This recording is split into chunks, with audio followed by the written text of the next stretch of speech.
Tuhan, terima kasih buat kasih-Mu untuk apa yang sudah Kau buat bagi kami. Hari ini kami datang hampiri tahta-Mu. Kami percaya hanya di dalam hadirat-Mu ada kekuatan baru, ada damai sejahtera.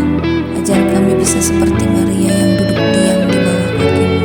Berikan kami pengertian yang baru agar firman yang ditaburkan dapat membuat kami semakin mengerti kehendak-Mu dalam kehidupan kami.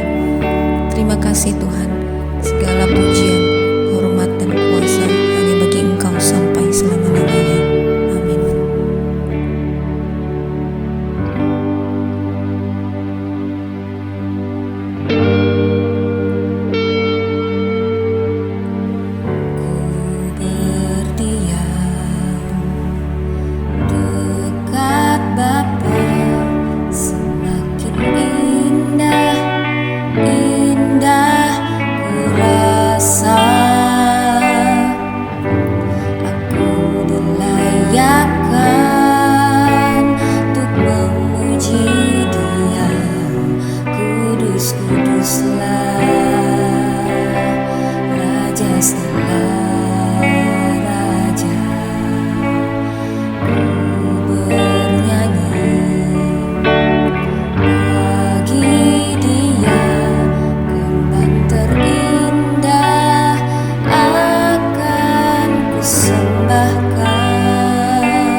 Shalom saudara sekalian, selamat siang, selamat berbakti dalam bacaan online kita. Pada hari ini saya ingin bicara mengenai beristirahat dengan tenang. Ini bukan bicara orang meninggal ya, tapi kalau kita ngerti kita sebetulnya tuh hidup di dalam sebuah ketenangan. Karena kita sedang rest, istirahat, artinya apa? Sesuatu yang namanya istirahat itu sesuatu yang tidak perlu ada yang dipikirkan atau sesuatu yang membuat kita stres. Karena namanya istirahat, ya berarti kan tidak ada yang mengganggu atau yang membuat kita beraktivitas lagi, membuat kita menjadi capek gitu loh. Tapi kita benar total dalam keadaan istirahat. Nah, hari ini kita bicara ini bagaimana maksudnya kita beristirahat dengan tenang. Oke, kita baca firman-Nya di Ibrani 4 ayat 1 sampai 8. Ya, Ibrani 4 ayat 1-nya. Sebab itu baiklah kita waspada supaya jangan ada seorang di antara kamu yang dianggap ketinggalan. Sekalipun janji akan masuk ke dalam perhentiannya masih berlaku. Karena kepada kita diberitakan juga kabar kesukaan sama seperti kepada mereka. Tetapi firman pemberitaan itu tidak berguna bagi mereka karena tidak bertumbuh bersama-sama dengan iman mereka oleh iman dengan mereka yang mendengarnya. Sebab kita yang beriman akan masuk ke tempat perhentian seperti yang ia katakan.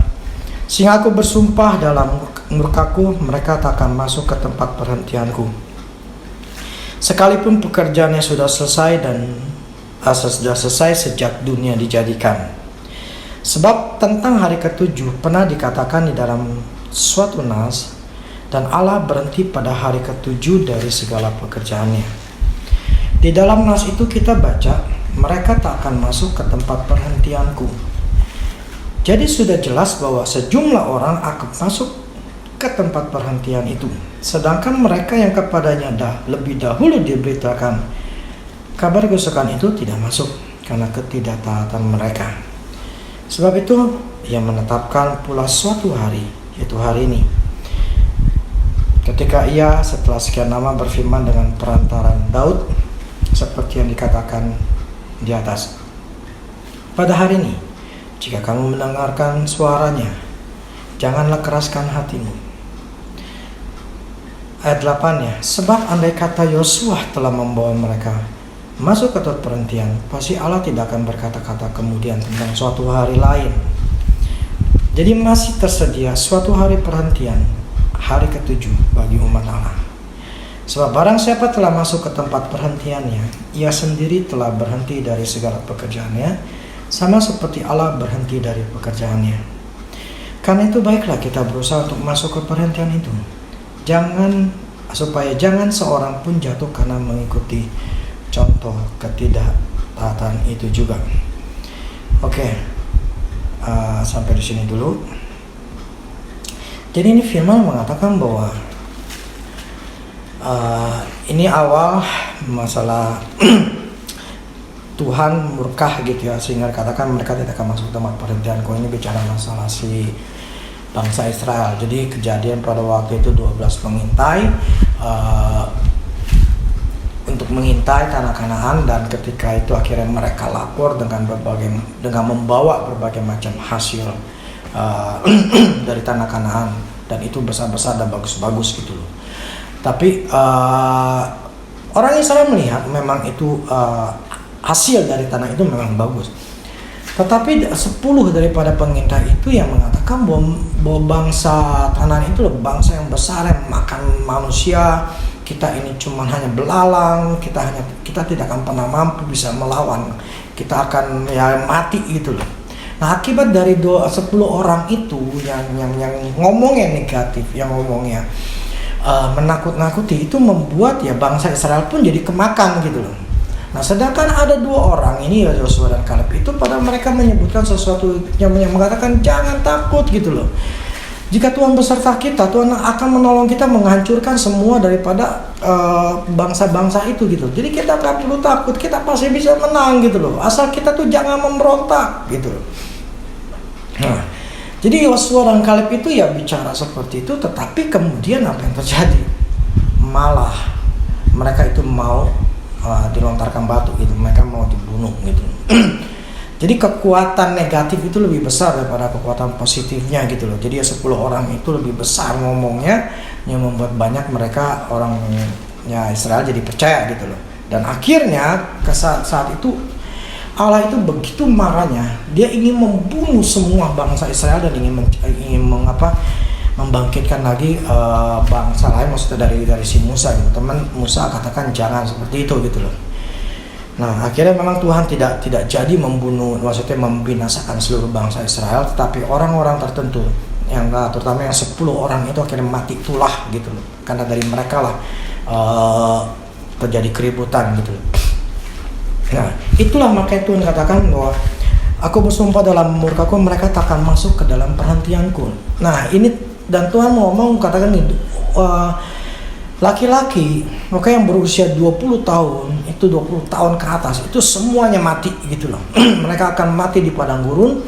Jadi mereka tidak akan pernah bisa masuk ke tanah Kanaan gitu loh.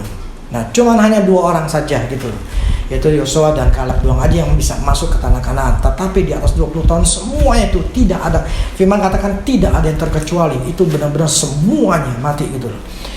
Jadi itulah maksudnya mereka tidak masuk ke tempat peristaan kepentingan karena ketidaktaatan gitu loh. Nah, inilah yang membuat kita harus sadar bahwa yang namanya tanah perhentian atau tempat perhentian atau ke dalam perhentian itu sebetulnya adalah tempat lokasi di mana kita sadar bahwa kita tuh disitulah tempat kita sudah mempunyai atau tanah Kanaan gitu loh. Kita sudah memiliki semuanya gitu. Nah, nanti saya akan jelaskan lebih dalam lagi. Prinsipnya begini, kita belajar pada hari ini bahwa Tuhan itu berfirman bahwa janjinya itu masih tersedia atau masih berlaku gitu. Janji untuk perhentian itu ada dan itu masih berlaku, dan itu istilahnya kita semua ya seharusnya ada di dalam itu dan sadar bahwa kita sudah ada di dalam itu. Sebab begini, kalau kita nggak ngerti beginian, nanti kita akan menjadi menjadi orang-orang Kristen yang hidupnya itu ya tidak pernah bisa menikmati apa yang Tuhan sudah sediakan. Dan memang mayoritas orang Kristen itu tidak menikmati tanah Kanaan. Karena memang bukan masalah sulitnya, bukan masalah itu tidak bisa, tetapi problemnya adalah ketidakmengertian yang kemarin saya katakan. Kita harus yang namanya mengerti, punya pengetahuan dulu, punya pengertian itu pun belum cukup. Kita harus punya namanya keyakinan itu belum cukup sampai kita benar-benar sangat yakin gitu loh. Nah, itulah baru bisa. Nah, itu butuh yang namanya effort atau usaha. Nah, itulah yang ingin saya bahas bahwa Allah itu sudah menyediakan segala sesuatu. Saya baca dulu ya di Efesus 1 ayat 3. Terpujilah Allah dan Bapa Tuhan kita Yesus Kristus yang di dalam Kristus telah mengaruniakan kepada kita segala berkat rohani di dalam surga. Saya ulangi lagi. Yang dalam Kristus telah mengaruniakan atau telah memberikan kepada kita segala berkat rohani di dalam surga. Segala berkat rohani di dalam surga. Maksudnya begini, loh, ini kan kita ada tinggal di bumi dalam dunia fisik. Itu kan berkat rohani ada di surga, bukan yang berarti ada di bumi dong gitu loh. Begini saudara, tidak ada sesuatu yang terjadi di bumi ini tanpa terjadi sesuatu dulu di dalam alam rohnya. Ketika Allah menciptakan langit dan bumi, Dia tidak menciptakan dengan apa? Dengan benda gitu. Dia hanya menciptakan melalui mulutnya. Firman katakan perkataanku adalah roh. Jadi perkataan roh atau roh yang keluar dari mulutnya Allah, apa yang tidak kelihatan dijadikan kelihatan. Jadi segala sesuatu pada saat itu tidak ada apa-apa gitu. Nah kemudian Allah mengucapkan, jadilah bumi, jadilah langit, jadilah segala macam gitu. Artinya apa? Itu sesuatu yang dari roh. Allah itu roh. Dan ketika Allah mengucapkan, apa yang terjadi di alam roh itu terjadi di alam jasmani. Nah, segala berkat rohani artinya apa? Allah sudah menciptakan di alam rohnya segala sesuatu, segala berkat. Ya, di sini katakan mengaruniakan kepada kita segala berkat rohani. Jadi segala sesuatu yang ada yang kita butuhkan di dalam bumi itu semuanya sudah tersedia. Nah, ini harus kita mengerti bahwa kita ini harus hidup dengan mengerti akan firman Tuhan. Kalau kita nggak mengerti akan firman Tuhan, artinya gini, itu kita tidak akan bisa memperoleh segala sesuatu yang dijanjikan oleh Tuhan. Karena semuanya tidak otomatis. Semua karunia Tuhan, semua janji Tuhan, itu semua harus diusahakan. Lah usahakan apa? Begini, bukan kita berusaha untuk membuat Tuhan itu menjadi bertindak untuk nolong kita. Begini, ya dulu saya sering melakukan hal itu. Tapi sekarang ya saya semakin lama semakin dewasa, semakin mengerti. Kita berpikir dengan kita melakukan pelayanan, kita datang ke gereja, melakukan kebaikan, bla bla segala macam. Kita berpikir bahwa dengan kita melakukan itu, kita akan membuat Tuhan itu menjadi bertindak menolong kita. Dengan kita melakukan pelayanan misalnya, itu membuat kasih karunia kita bertambah, kemudian membuat Tuhan menjadi menjadi merasa berhutang budi sama kita. Akhirnya ketika kita minta sesuatu, kita berdoa, kita berharap bahwa Tuhan itu ya karena kita sudah ngelakuin ini ya Tuhan juga balas lah jasa kita gitu loh. Nah itu cara berpikir yang dulu yang saya punya gitu loh. Saya ingin menambah kasih karunia dengan cara melakukan tindakan-tindakan sesuatu untuk membuat Tuhan itu menjadi berjasa. Sehingga ketika saya melakukan ketika saya meminta, Tuhan akan dengerin, nih Tuhan saya udah ngelakuin ini loh, A, B, C, D, E gitu loh. Ya berarti engkau Tuhan dengerin dong doa saya gitu loh, karena saya udah ngelakuin loh ya. Nah, jadi tindakan saya bukan tindakan iman, tetapi tindakan untuk menggugah Allah. Itu salah. Karena Allah tidak akan melakukan apapun juga karena dia sudah melakukannya 2000 tahun yang lalu. Dia sudah selesaikan segala sesuatunya. Ketika bumi membutuhkan, dia sudah siapkan segala sesuatu. Misalnya bumi ini dirusak sekalipun, Tuhan sudah mempunyai yang namanya planning untuk bumi ini memperbaiki dirinya. Demikian dalam hidup kita. Tuhan itu sudah planning, sudah mempunyai rencana dalam hidup kita bahwa dia akan bisa memperbaiki atau membuat atau kebutuhan kita itu semua sudah disediakan. Dia sudah tahu apa yang kita melakukan kesalahan, dia sudah tahu bahwa kita membutuhkan A, kita membutuhkan B gitu. Jadi ya kita banyak orang Kristen, kita berpikir itu bagaimana caranya menggerakkan Allah. Kita berusaha bagaimana membuat hati Allah itu berbelas kasihan sama kita. Allah sudah berbelas kasihan 2000 tahun yang lalu. Allah sudah memberikan kasih karunia 2000 tahun yang lalu. Dan dia tidak akan melakukannya lagi karena sudah sempurna dilakukannya lagi. Yesus gak mungkin datang kedua kali lagi menjadi manusia lagi untuk menebus dosa manusia lagi. Kagak. Apa yang dia lakukan, sekali dia lakukan, itu sempurna semuanya. Sehingga tidak perlu ditambah-tambahin oleh kita, supaya kita nambahin, supaya belas kasihan turun ke atas kita. Supaya belas kasihan Allah itu nambah kepada kita. Karena kita melakukan apapun juga supaya Misalnya puasa, dengan kita melakukan apapun juga supaya Allah tuh punya belas kasihan. Bukan itu. Tetapi banyak orang Kristen, kita melakukan hal itu. Makanya lumrah tidak ada perubahan. Tidak ada perubahan. Saya melayani Tuhan dari umur 17.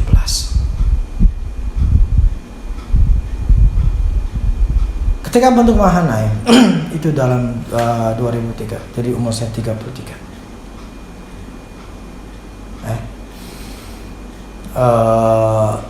Ya. Dan kondisi saya adalah susah, miskin. Tapi saya melayani Tuhan. Saya cinta Tuhan gila-gilaan. Saya cinta Tuhan. Tetapi bukan itu.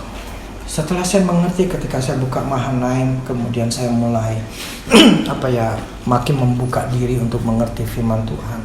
Apalagi dalam beberapa tahun ini semakin terbuka lagi. Dan buat saya, kira saya ngerti.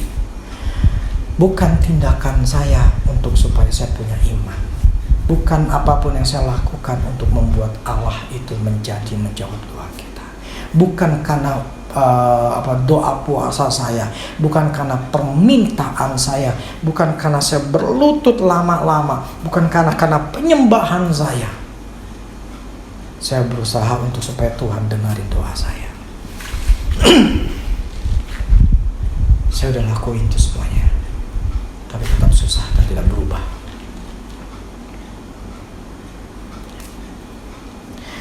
Percaya tidak percaya, itulah yang terjadi dalam hidup saya. Sampai saya kira semakin ngerti dan semakin ngerti. Karena gini loh, pengertian sampai kita mempunyai keyakinan itu akan baru bisa membuat kita mengalami perubahan. Keyakinan akan firman Tuhan itu akan membuat kita semakin berubah. Janji Allah bahwa kita bisa masuk tanpa perhentian ini, dan kita seharusnya ngerti bahwa sebetulnya itu sudah ada dan sudah disediakan. Dan kita seharusnya sadar juga bahwa Allah tidak akan melakukan atau penciptaan lagi, atau Allah tidak akan memberikan yang lebih lagi, karena Allah sudah melakukan semuanya sempurna. Sehingga pada waktu yang menciptakan langit dan bumi, hari ketujuhnya adalah hari Sabat di mana dia rest, dia istirahat. Bukan saat itu dia lagi capek karena dia bikin ini, aduh gue capek, gue hari ketujuh gue tiduran aja lah. Bukan. Tapi hari Sabat, hari perhentian itu adalah hari di mana dia menyatakan, dia melihat semuanya bahwa sudah selesai, komplit, sempurna. Jadi dia tidak perlu melakukan apapun lagi. Jadi Allah tidak akan menciptakan apapun lagi di bumi ini. Dia tidak akan menciptakan yang namanya binatang A lagi. Dia akan menciptakan binatang B. Dia akan menciptakan namanya mungkin bulan yang baru lah. Dia menciptakan apapun. Tidak. Dia tidak akan menciptakan lagi alam semesta.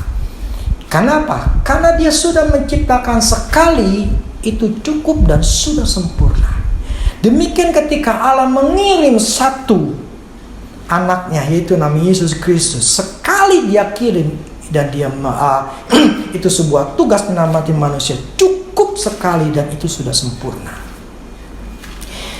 Nah, jadi hari peristirahat hari ketujuh itu ingin memberitahukan kepada kita bahwa apa yang sudah dilakukannya itu sudah selesai semua dan sudah sempurna dan tidak perlu ada penambahan lagi.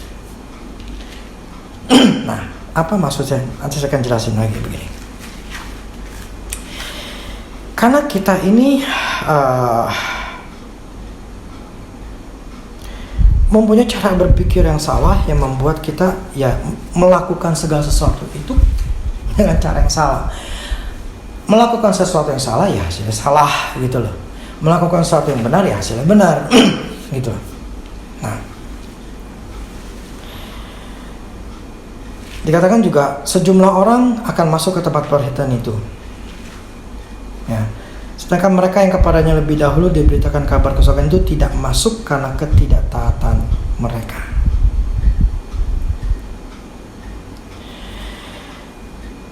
Saudara, yang membuat kita masuk atau tidak masuk karena ketidaktaatan. Ketidaktaatan itu artinya kita tidak melakukan apa yang disuruh firman Tuhan. Itu namanya tidak taat. Jadi firman ngomong A, kita nggak lakuin A gitu loh, kita malah ngelakuin B. Jadi hal seperti itu membuat kita ya tidak bisa ya berubah gitu loh. Nah itu yang membuat kita seharusnya sadar bahwa yang membuat Yosua dan Kaleb itu masuk ke tanah Kanaan, ke tanah perhentian, itu karena mereka itu tidak melihat di dalam dunia fisiknya, tetapi mereka melihat bahwa apa yang Tuhan janjikan, tanah Kanaan, itu membuat mereka yakin dan sangat yakin bahwa mereka akan bisa merebut tanah Kanaan itu. Dan akhirnya memang terjadi gitu loh. Dan terjadi, Yosua dan Kaleb masuk ke tanah Kanaan itu beserta dengan keluarga, beserta dengan suku-sukunya. Dia masuk semuanya karena ada pemimpin, ada Yosua dan Kaleb. Tapi ada di antara mereka yang 20 tahun ke atas itu, mereka tidak masuk ke dalam tanah Kanaan. Mereka semuanya mati di padang gurun. Jadi ya sebetulnya ya suka tidak suka, mayoritas orang Kristen adalah orang Israel. Tipenya bangsa Israel, bukan tipenya Yosua dan Kaleb. Karena untuk menjadi seperti Yosua dan Kaleb itu harus mengerti, punya keyakinan yang penuh, baru bisa dia mendapatkan janjinya Allah. Kalau tidak akan pernah bisa. Ini loh makanya saya mengerti kenapa ada orang Kristen dari dulu sampai sekarang bertahun-tahun, puluhan tahun itu tidak mengalami perubahan. Karena memang cara berpikirnya, tindakannya itu bukan tindakan yang memang sesuai dengan firman. Gini loh, tanah Kanaan, tanah perjanjian itu adalah apa yang Tuhan sudah sediakan di Efesus 1 ayat 3 itu. Itu semua segala berkat rohani itu yang tersedia, sudah disediakan. Nah itu adalah bagian kita yang selalu saya katakan bahwa 5 aspek hidup kita, di mana semua 5 aspek hidup kita kalau istilahnya kita hidup sesuai dengan firman, 5 aspek ini semuanya bahagia. Itulah tanah Kanaan. Tidak ada masalah dengan keyakinan kita, tidak masalah dengan keluarga kita, suami, istri, anak-anak semuanya dalam keadaan baik, tidak berantem, tidak berselisih. Kemudian kesehatan kita bukan orang yang penyakitan, yang hidup dalam penyakitan, habis penyakit A, penyakit B, penyakit C gitu loh. Kita adalah orang-orang yang sehat. Itu kalau kita mengerti keempat. Ya kalau kita mengerti akan firman Tuhan masalah kerjaan, kita akan menjadi orang yang bahagia karena kerjaan kita akan bisa berhasil. Pekerjaan kita bukan pekerjaan yang akan membuat kita menjadi semakin bangkrut dan semakin susah. Dan yang kelima ya keuangan. Jadi 5 aspek hidup kita ini sebetulnya adalah tempat di mana Tuhan sudah sediakan. Segala berkat rohani untuk rohani kita, untuk kesehatan kita, untuk keluarga kita, untuk pekerjaan kita, untuk uang kita, semuanya itu tanah Kanaan yang Tuhan sudah siapkan dan sudah sediakan. Tidak ada yang satu pun enggak. Kita umat Allah, kita orang Kristen adalah anak-anak Allah. Dan Allah sudah mempunyai blueprintnya, rancangan-rancangannya, rencana-rencananya. Itu yang terbaik yang kita miliki. Tetapi untuk mencapai ke sana tanah Kanaan itu sebuah ada effort, sebuah tindakan. Itu pun bukan tindakan supaya kita punya iman. Tetapi tindakan yang dilakukan adalah tindakan karena sudah punya iman, punya keyakinan. Nah banyak berpikir dengan gue coba bertindak ini, ya supaya punya iman gitu, supaya ya Tuhan dengerin doa saya gitu loh.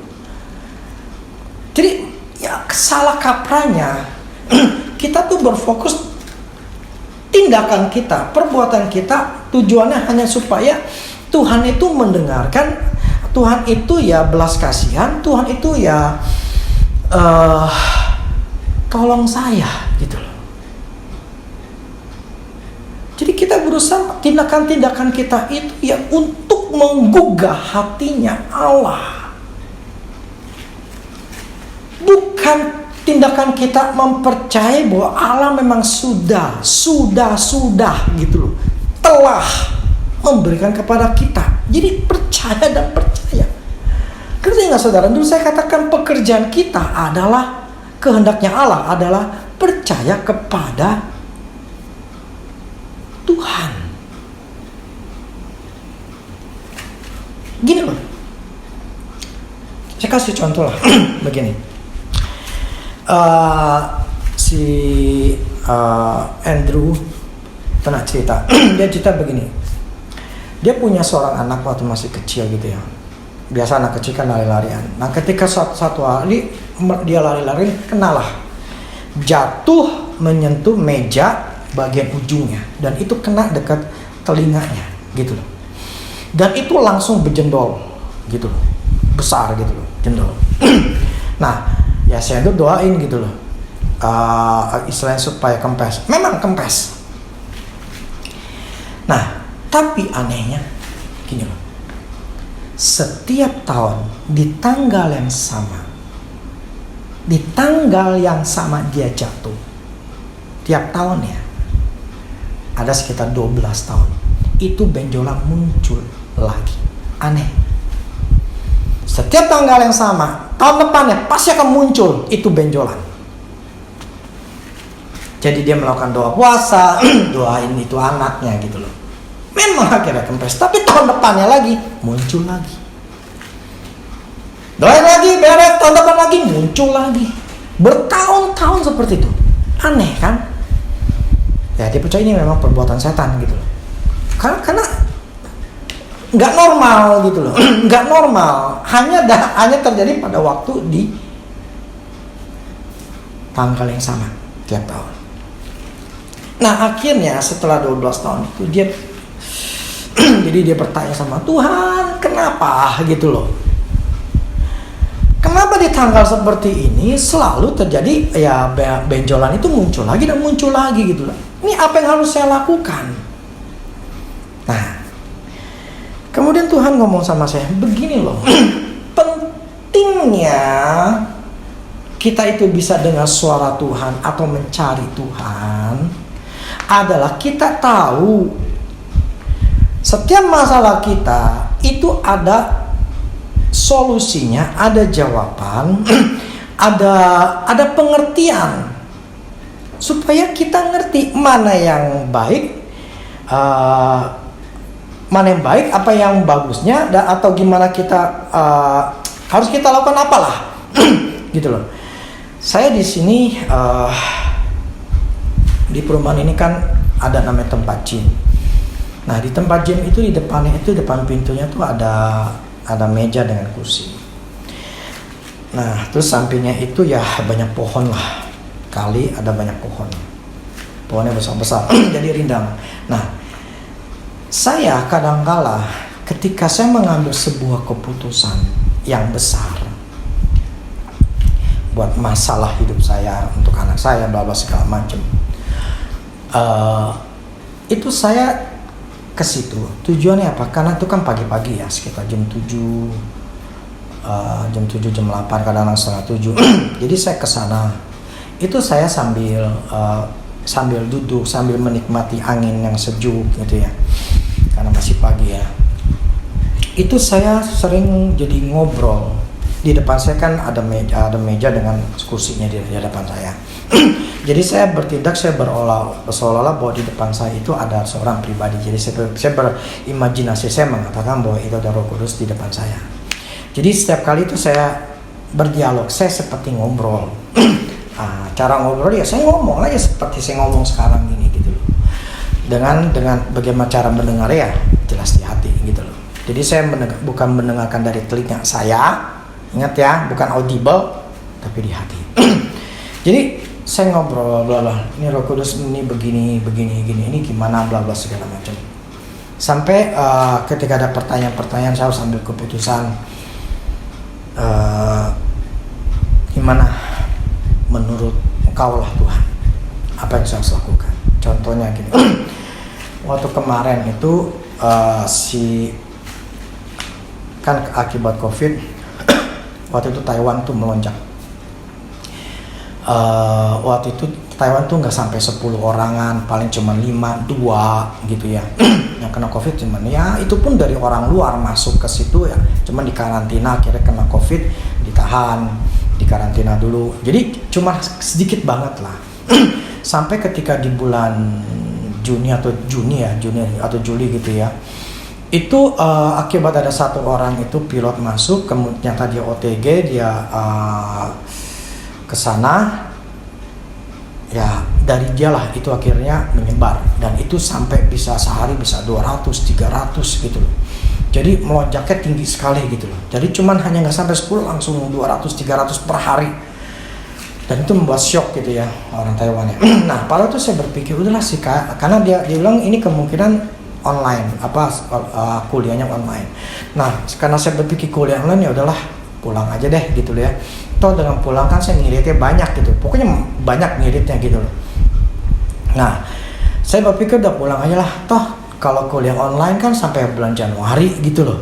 Jadi kan saya ngirit nggak perlu bayar rentnya lah dan segala macam kan.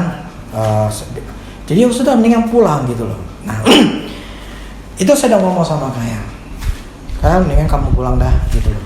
Toh kamu nanti kuliah gak online, nggak perlu lah gitu, mendingan di sini aja. Nah tapi kemudian saya bertanya sama Tuhan. Ketika saya bertanya sama Tuhan, Tuhan ini gimana? Saya pengen Mikael Manoli pulang. Nah itu ya di tempat gym saya. Dengan apa ya? Dengan argumennya saya, alasan saya, bla bla bla segala macam. Nah akhirnya di dalam hati saya Tuhan ngomong seperti ini, nggak perlu, biarkan mereka di sana. Saya kaget gitu loh, karena kan gini loh, kemauan saya kan pulang ngirit, tapi ketika saya tanya Tuhan ya bertolak belakang dengan maunya saya gitu loh. Ya saya bilang sama Tuhan, ya kalau ini kan saya ngiritnya lumayan banyak gitu, udahlah kan sama-sama online lah gitu loh. Kalau online kan cuma di rumah doang gitu loh, daripada ngebuang duit misalnya gitu. Ya saya ambil argumen itu ya, cuman gini ya, walaupun saya dengar seperti itu saya keep gitu loh. Akhirnya ya saya diemin aja gitu loh, sampai akhirnya ya saya pun nggak memaksa untuk mereka pulang. Nah kemudian ya dengan berlalunya waktu, akhirnya ya jelas Taiwan itu negara yang hebat. Akhirnya dia bisa menurunkan angka seperti itunya, itu drastis sekali. Cuman hanya kurang lebih 1 bulan ya, itu sudah balik ke normal. Maksudnya ya paling cuma di bawah 10 lagi gitu loh. Jadi kondisi sana malah lebih bagus dibandingkan Indo gitu loh. Lebih bagus di sana gitu loh. Jadi ya saya berpikir ya memang kalau mereka ada di sini ya malah, maksud saya kan mereka ya entah pergi atau gimana akan lebih berisiko, mendingan di sana negara yang ya risikonya kecil gitu loh. Akhirnya ya saya ngerti gitu, ternyata memang ya Tuhan menginginkan ya untuk mereka tetap di sana dengan kata-kata yang mereka nggak perlu pulang gitu loh. Nah yang saya maksud begini, akhirnya saya ngerti, ya udahlah. Nah jadi gini, kita ini harus tahu keputusan atau rencana kita ditanyakan terlebih dahulu kepada Tuhan. Tujuannya apa? Firman katakan gini, untuk kita jangan mengandalkan namanya kemampuan kita sendiri, tapi ya kita harus bisa membawa Tuhan untuk diajak diskusi mengenai masalah kita untuk mengambil keputusan. Ya, kalau firman katakan akuilah dia di dalam segala jalan.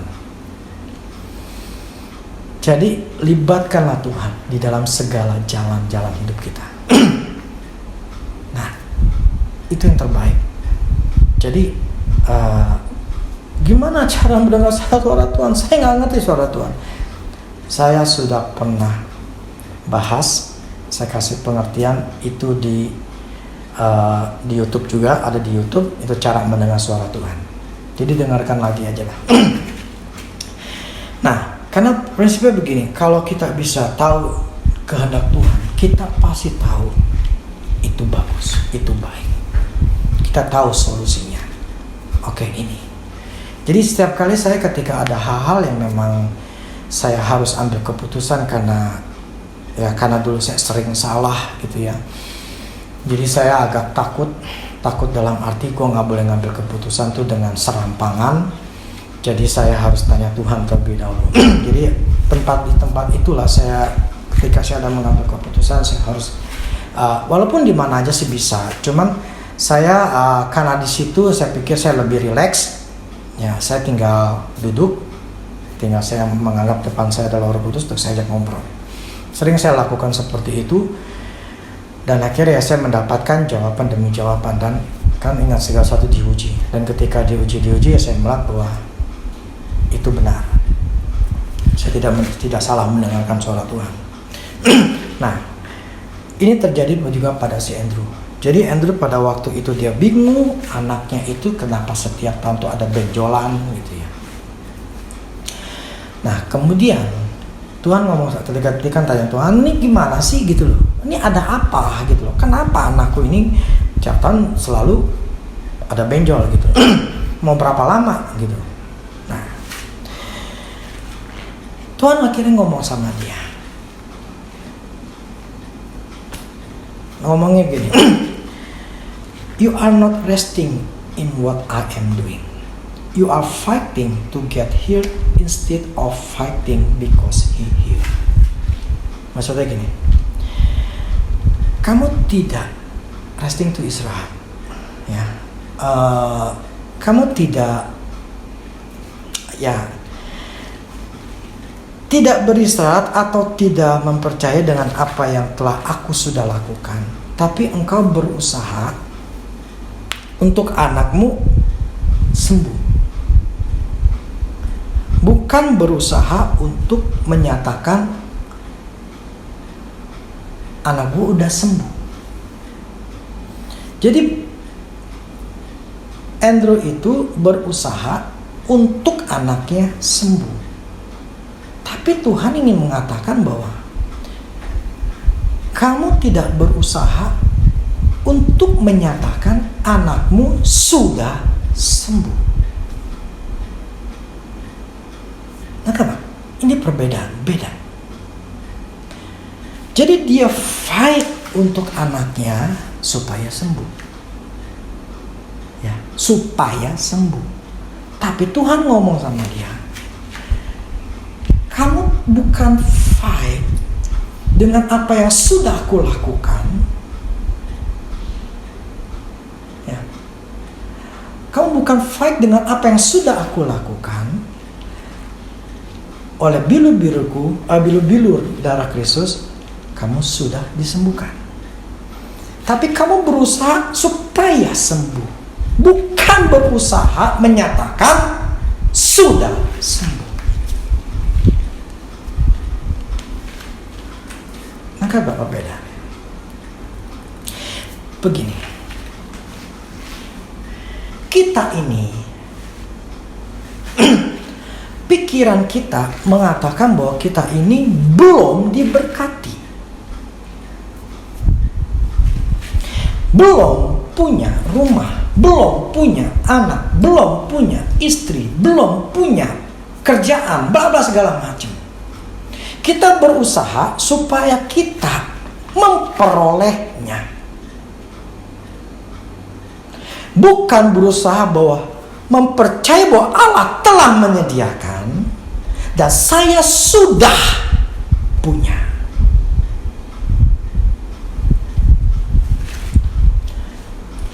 Ketika Andrew dengar gitu Tuhan ngomong, akhirnya apa yang dia lakukan? Dia nggak doa puasa. Dia cuman hanya datangin ke anaknya. Dia cuman katakan, "Hai setan,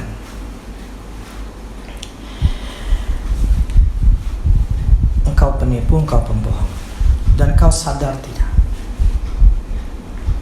Dan sadarilah bahwa anakku sudah sembuh." Udah, dia tinggal. Tahu nggak? Anaknya sembuh dan tidak muncul lagi di tahun-tahun berikutnya. Jadi yang dinyatakan oleh Andrew adalah apa yang Tuhan sudah lakukan. Oleh bilur-bilurnya aku telah sembuh. Telah. Tapi kita berusaha untuk mendapatkan kesembuhan dengan cara berdoa. Kita berusaha untuk diberkati oleh Tuhan dengan cara meminta. Kita berusaha untuk bisa mendapatkan rumah dengan cara meminta. Bla segala macam.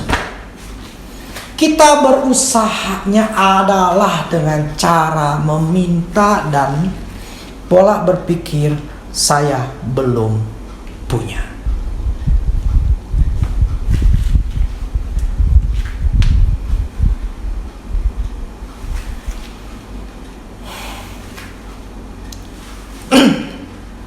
Istirahat dalam tenang yang saya maksud pada hari ini adalah kita beristirahat di dalam satu ketenangan, keyakinan Allah sudah sediakan. Jadi resting, tempat perhentian itu yang dimaksudkan di Ibrani itu adalah, saya baca deh.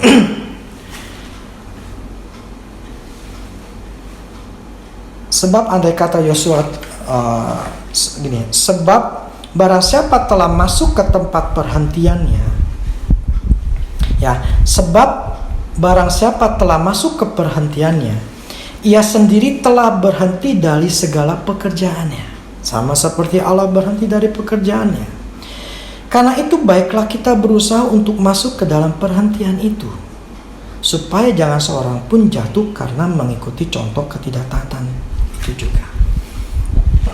Jadi gini, barang siapa telah masuk ke tempat perhentian, ia telah berhenti dari segala pekerjaannya. Barang siapa masuk ke dalam perhentiannya, ke hari perhentian itu, dia berhenti dari segala pekerjaannya. Artinya apa sih? Setelah kita sadar bahwa saya sudah masuk ke tempat tanah Kanaannya, Allah sudah menyediakan, Efesus 1 ayat 3, Allah sudah memberikan apa yang aku butuhkan. Karena firman Tuhan mengatakan, aku menyatakan saya sudah memperolehnya. Jadi tindakan saya, tindakan sikap saya bukan tindakan yang berusaha untuk memperolehnya, tetapi tindakan kita, tindakan yang menyatakan saya sudah memperolehnya. Beda nggak? Beda. Kalau kita punya sikap sudah memperolehnya, sekalipun di depan kita belum kelihatan, kita tidak akan goyah. Kita tidak akan stres, kita tidak akan khawatir, kita tidak akan kecewa, kita tidak akan marah-marah.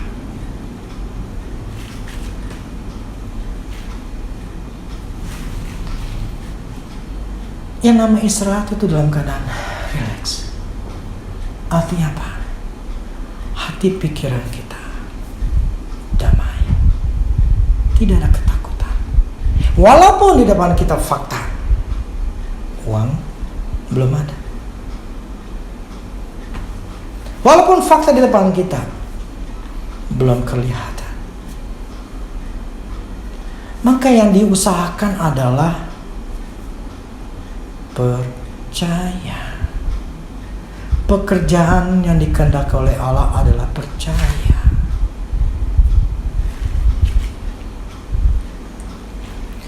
Dan ketika kita melakukan sebuah tindakan, itu bukan sebuah tindakan untuk percaya, tetapi tindakan kita adalah tindakan percaya. Jadi tindakan kita itu dikatakan berhenti dari pekerjaannya, pekerjaan untuk menggugah hatinya Tuhan supaya berbelas kasihan, menggugah hatinya Tuhan supaya menjawab doa kita. Berhenti dari pekerjaan itu, berhenti dari tindakan itu. Jadi tindakan yang harus kita lakukan adalah tindakan yang menyatakan iman kita. Ingat, Tuhan katakan hanya sebiji sesawi yang begitu kecil, benih yang begitu kecil. Itu yang Tuhan katakan. Yang dibutuhkan bukan iman yang besar. Jadi bukan kita mempush diri kita untuk punya iman yang besar supaya Allah itu dengerin doa kita. Tuh saya ngelakuin itu. Saya berusaha punya iman, berbahasa roh, melayani, menyembah, puasa. Semua yang saya lakukan apa? Supaya iman saya itu besar. Kalau iman saya besar, saya berpikir Tuhan itu ngelihat iman saya besar, kemudian dia akan jawab saya gitu loh. Hasilnya apa? Zong, no. Karena enggak sesuai dengan firman Tuhan gitu loh. Tetapi itulah yang diajarkan oleh banyak pendeta gitu loh. Makanya banyak orang Kristen itu tidak bisa mengalami tanah perjanjian karena masih mempunyai pola pikir seperti itu.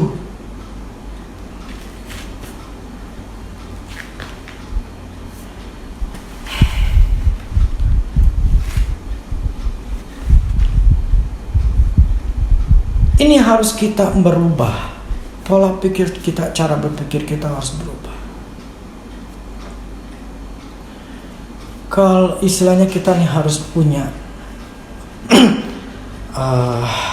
sebuah keyakinan di tempat perhentian itu.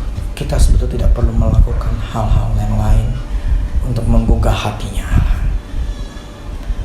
Jadi tindakan kita bukan tindakan supaya Tuhan dengar doa kita, tapi tindakan kita adalah tindakan iman. Gini loh, intinya daripada kita istirahat di dalam Tuhan,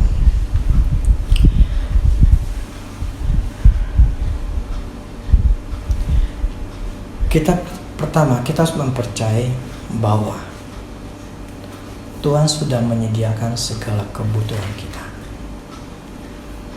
Harus ini tertanam di dalam diri kita. Kita butuh apapun, itu sudah disediakan. Sehingga yang kedua, kita harus bersikap sebagai seseorang yang sudah memperolehnya. Bersikap sebagai seorang yang sudah menang. Bersikap sebagai seorang yang diberkati. Mantap kan? Banyak orang merasa nggak diberkatin. Ya karena dia merasa nggak diberkatin, makanya nggak diberkatin. Selalu minta belas kasihan orang, selalu berusaha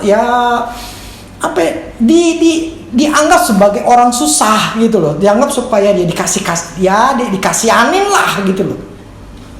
Itu mental orang miskin, mental orang yang mental jelek gitu loh. Sedangkan firman Allah katakan, kamu ini sudah diberkati, kamu ini adalah anakku gitu loh. Artinya apa? Kita harus mempunyai sikap sebagai orang yang diberkati, bukan mempunyai sikap sebagai orang yang minta dibelas kasihan. Oh beda. Bukan kita menonjolkan kesombongan, bukan. Tapi yang saya ingin nyatakan bahwa kita ini adalah, posisi kita adalah orang yang diberkati oleh Allah. Kenapa ini cara berpikir ini kalau enggak ada, kita akan selalu menjadi orang yang enggak mampu, enggak bisa lah. Selalu ada punya alasan-alasan yang membuat kita merasa minta dikasihanin.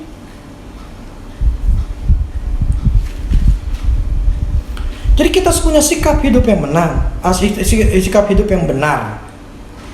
Sebab begini, kita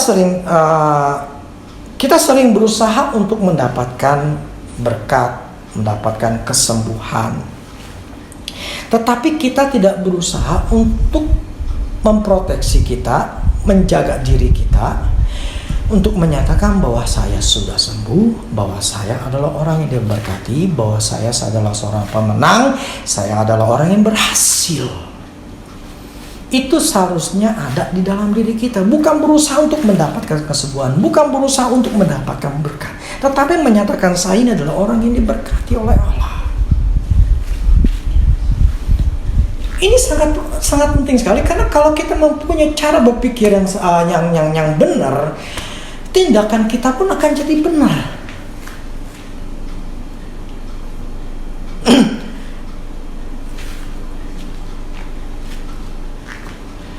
Yang ketiga itu berusaha untuk melawan kebimbangan daripada selalu meminta. Jadi tempat kita istirahat adalah tempat di mana kita bukan berusaha meminta, bukan berusaha untuk fight bahwa saya belum terima, tetapi berusaha untuk menjaga pikiran kita, hati kita. Saya sudah memiliki, saya sudah punya. Jadi kebimbangan yang mencoba masuk ke pikiran kita itu harus dilawan.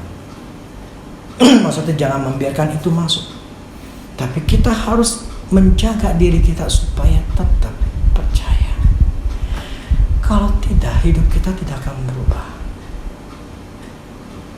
Jadi itu bukan masalah iman yang besar yang kita butuhkan, bukan. Tetapi masalah kebimbangan, keraguan, itu loh yang harus dihancurkan. Jadi kita harus berada di dalam posisi istirahat, percaya. Tapi bukan berarti jadi orang malas ya. Yang saya mau adalah kita resting untuk tidak melakukan sesuatu untuk menggugah hatinya Allah. Tapi kita melakukan sesuatu untuk menyatakan yang keempat ini, tindakan iman. Melakukan tindakan iman,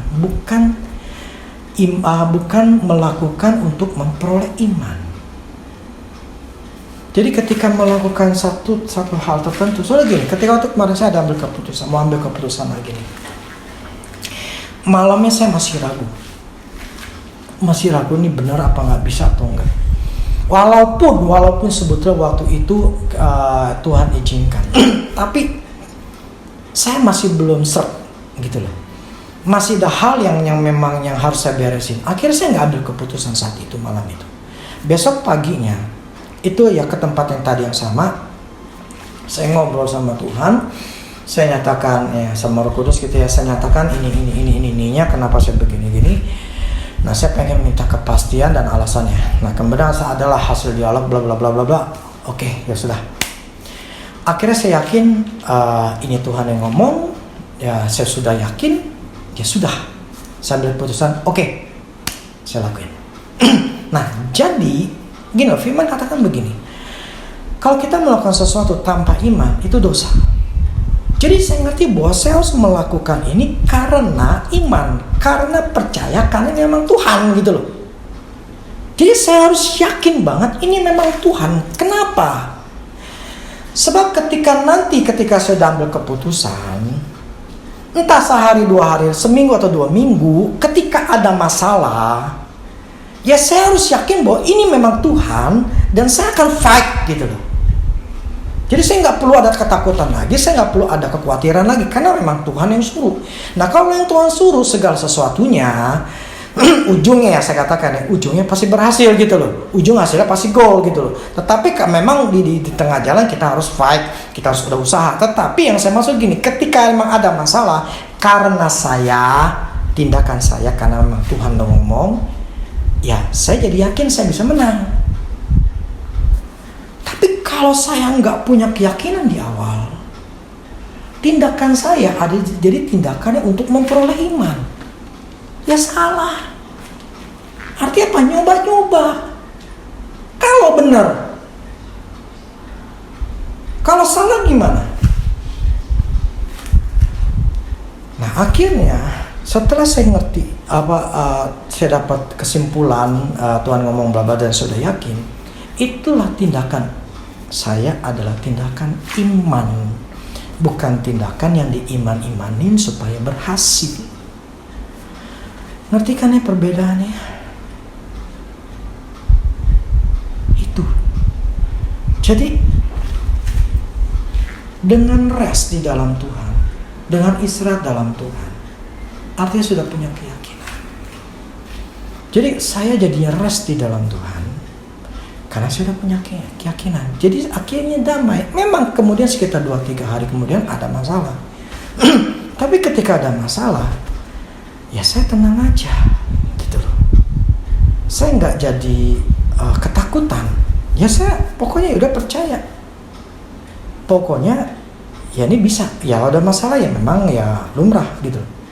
Tapi ya saya nggak menjadi ketakutan gitu loh.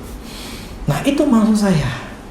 Yang namanya kita rest dalam Allah, kita percaya Allah sudah sediakan, Allah sudah bicara. Jadi penting bagi kita harus bisa mengambil keputusan yang benar. Tapi untuk kita bisa mendengarkan suara Tuhan dengan keputusan yang benar, kita harus dalam keadaan netral. Artinya kita nggak boleh pengen ya atau tidak gitu loh. Jadi gue maunya enggak nih, gue maunya ya. Jadi 70% tuh hati kita ya. Nah itu udah salah. Pasti salah dengarnya. Jadi yang benar adalah netral, di nol, tengah-tengah. Artinya ketika kita berbicara sama Tuhan, biar Tuhan yang mencondongkan hati kita di mana. Anggap ya, mencondongkan hati kita damainya tuh di mana. Jadi kita dalam keadaan netral, oke Tuhan, kalau memang kau kasih, ya. Kalau enggak kasih, ya enggak. Ya sudah, sekarang taruh dalam hati saya, ini caranya ya, taruh dalam hati saya ini, kau ingin aku apa? Ya atau tidak? Taruh dalam hati saya. Kedamaian, misalnya ya di kedamaiannya, ya udah kasih saya damai ketika sambil Kalau kasih tidak, nah damai nggak di sini. Nah seperti itu. Itu yang saya lakukan. Jadi ketika kita bertindak, itu adalah tindakan iman. Ya, bukan tindakan supaya punya iman.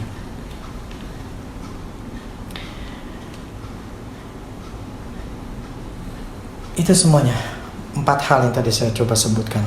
Jadi mempercayai Tuhan untuk sudah menyediakan segala sesuatu. Terus kedua, berusaha untuk bersikap sebagai seseorang yang sudah menang, sudah sembuh, daripada bersikap takut, bimbang, atau minta dibelas kasihanin. Terus yang ketiga, berusaha untuk melawan kebimbangan, berusaha untuk melawan segala ketakutan dengan tetap mempercayai Tuhan. Dan yang keempat, yang terakhir adalah bahwa bertindak karena iman, bukan karena punya supaya punya iman. Nah, inilah yang seharusnya kita ngerti, resting di dalam Tuhan, beristirahat di dalam Tuhan. Artinya benar-benar dalam keadaan istirahat, bukan karena capek, bukan karena stres, bukan karena tertekan, tetapi kita beristirahat di dalam Tuhan. Artinya gua percaya, jadi gua tenang, jadi gua damai, tenang. Pokoknya Allah sudah menyediakan. Pokoknya gua bisa. Nggak tahu bagaimana caranya. Pokoknya gua yakin gua bisa. Sekali lagi seperti Abraham, dengan penuh keyakinan. Dia nggak tahu bagaimana caranya, tetapi dikatakan dengan penuh keyakinan bahwa Allah akan menggenapi semua janjinya. Itulah namanya resting.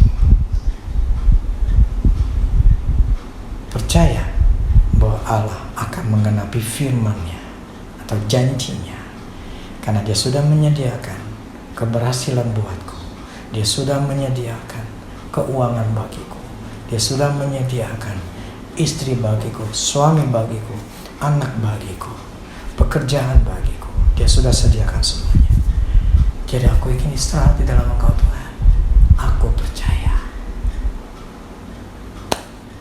Itulah yang diinginkan Tuhan. Bukan menjadi cerewet dengan meminta-minta setiap hari sama Tuhan. Makanya saya selama ini tidak ngajarin anak saya. Ketika saya punya masalah pun, kemarin saya punya masalah, saya nggak bilang sama anak saya, bantuin papi doa, bantuin papi ya, kamu minta doa sama Tuhan supaya Tuhan bukain jalan. Tidak sama sekali. Bahkan sama istri saya pun, yuk kita doa yuk supaya rumah kejual. Tidak sama sekali. Saya tidak meminta-minta sama Tuhan. Saya tidak mengajarkan anak saya minta. Saya tidak mengajarkan, yuk kita bergandengan tangan, kita minta. Saya cuma ajarkan kepada mereka, lakukan bagianmu dan Tuhan akan melakukan bagiannya. Selesai. Saya pun melakukan, maksudnya saya berprinsip juga dalam diri saya. Saya akan lakukan bagian saya. Saya percaya gimana cara yang Tuhan akan lakukan bagiannya. Itu aja. Jadi, saya nggak perlu minta-minta, saya nggak perlu berteriak-teriak, saya nggak perlu berusaha supaya Tuhan itu menjawab doa saya. Karena saya sudah tahu Tuhan itu udah jawab doa saya. Karena saya sudah tahu Tuhan udah sediakan. Jadi saya nggak perlu cerewet. Yang saya lakukan adalah bertindak karena iman. Ada salah ya sudah, perbaiki, selesai. Nggak perlu nangis-nangis, nggak perlu minta-minta, nggak perlu jadi seorang pengemis. Ini yang saya ingin ajarkan kalian untuk di Mahanaim.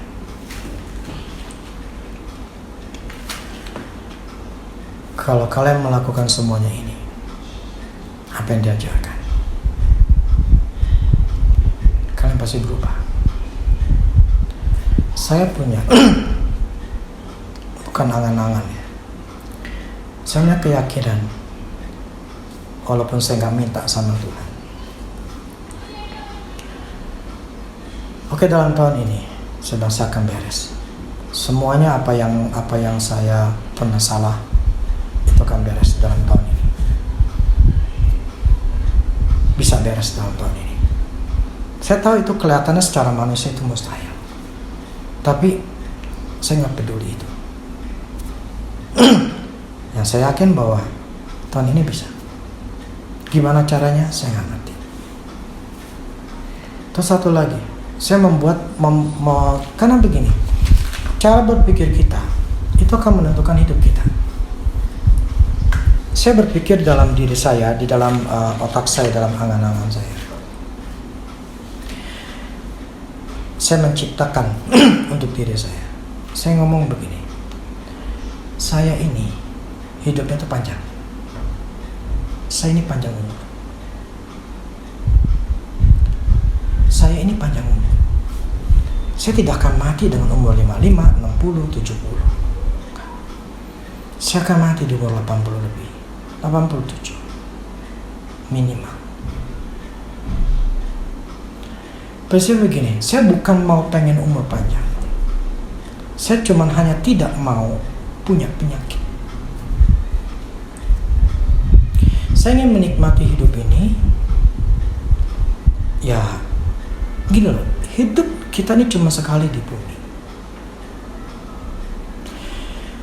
Kalau kita mau bahagia di dalam 5 aspek hidup kita, tidak ada cara jalan lain kecuali ngelakuin apa yang firman Allah katakan.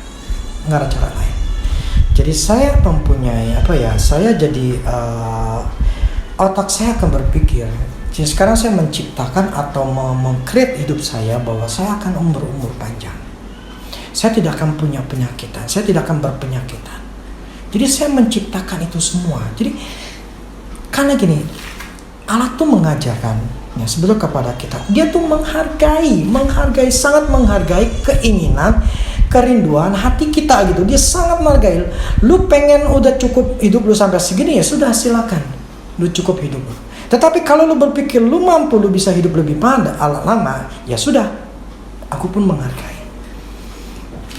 Karena begini, saya Andrew pernah katakan gini, sebetulnya yang memutuskan hidup panjang atau tidak panjang, umur panjang atau tidak panjang, itu adalah diri kita sendiri. Ya ketika saya dengar itu ya, saya menyetujuinya. Jadi kalau saya berpikir bahwa saya tidak penyakit, ya saya tidak akan punya penyakit. Ya, saya tahu untuk itu berarti saya harus menjaga diri saya baik secara makanan maupun secara jiwa gitu kan. Itu yang harus saya lakukan. Jadi saya meng-create diri saya berhasil. Saya meng-create diri saya bahwa saya akan keuangan saya tidak akan pernah bermasalah lagi, tidak akan pernah bermasalah. Saya katakan tidak akan pernah. Itu saya meng-create-nya seperti itu dan saya tahu ini bisa. Dan saya tahu saya akan ngalamin bahwa saya tidak akan pernah bermasalah. Dan saya meng-create dalam hidup saya bahwa saya hidupnya adalah bahagia, hidup saya panjang. Dan saya meng-create bahwa saya akan nikmati hidup ini bersama istri saya. Jadi saya menciptakan ini semua di alam rohnya saya. Apakah itu salah? Tidak.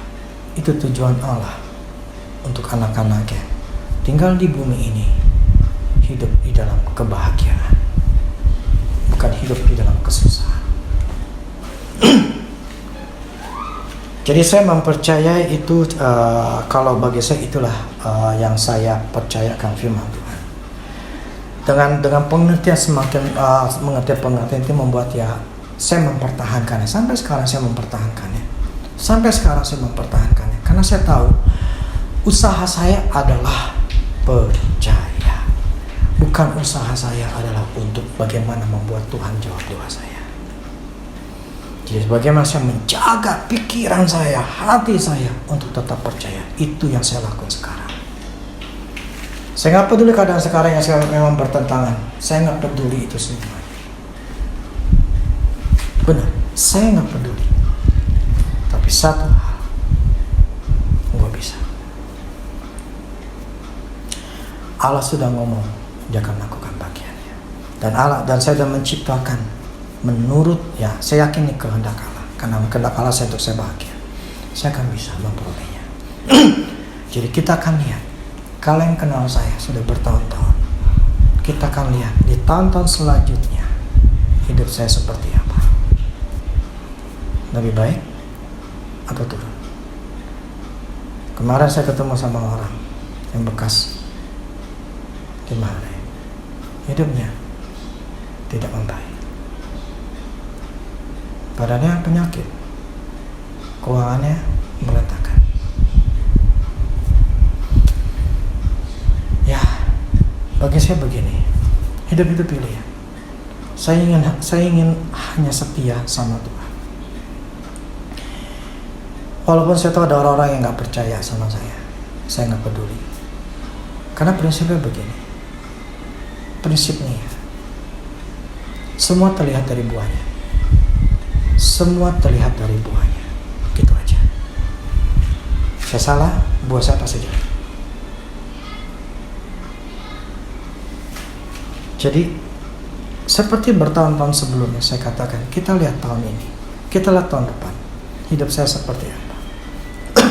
Selalu saya akan ngomong seperti itu. Apakah hidup saya lebih baik atau tidak? Kenapa? Bukan menyombongkan sendiri. Saya ingin mengatakan untuk menantang kita. Kita ini masing-masing akan diperhadapkan sebuah pilihan dalam hidup kita. Nah, disitulah pilihan kita tepat atau tidak tepat yang terlihat dari kehidupan kita. Kalau pilihan kita tepat, ya sudah, kehidupan kita akan semakin baik. Kalau pilihan kita tidak tepat, ya jelas hidup kita akan semakin memburuk atau tidak mengalami perubahan. Karena sekali lagi, tidak ada yang gratis di bumi ini. Semuanya harus dibayar.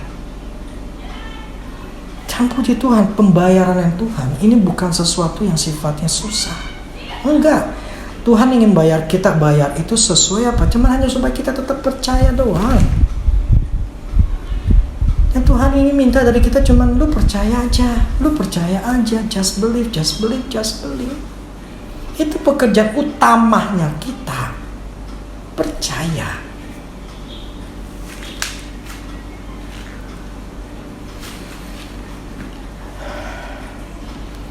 Jadi demikianlah firman Tuhan. Kita lihat dalam akhir tahun ini seperti apa nantinya. Firman Tuhan sampai di sini, biar kita kalau bisa dengarkan lagi supaya semakin ngerti. Oke, kita berdoa dulu. Bapa surga, terima kasih untuk firman-Mu, untuk kebenaran-Mu. Firman-Mu ya dan amin. Dimana ketika orang sudah masuk dalam perhentian, disitulah dia akan menikmati apa yang sudah Kau sediakan. Bangsa Israel banyak mati di tanah Kanaan karena mereka tidak tahan. Yosua Kaleb masuk ke dalam tanah Kanaan, tempat peristirahatan, di mana tempat itulah dia diberkati, mendapatkan berkat apa yang sudah Kau sediakan. Dan tempat pernihan ini pun sebetulnya adalah milik kita, milik kami semuanya. Sebagai orang Kristen, kita sudah diberikan namanya tanah Kanaan atau rancangan Tuhan. Mampukan kami untuk kami sebagai seorang Kaleb, seorang Joshua yang bisa mampu masuk ke tanah Kanaan. Karena di dalam tanah Kanaan itulah kami bahagia. Kami menikmati semuanya yang sudah disediakan oleh Engkau. Semuanya. Terima kasih Tuhan, terima kasih. Biar kebenaran firman-Mu Tuhan itu membuat kami semakin mengerti, semakin yakin dan sangat yakin. Terima kasih Allah, di dalam nama Yesus kami berdoa. Amin. Amin. Terima kasih. Tuhan Yesus memberkati.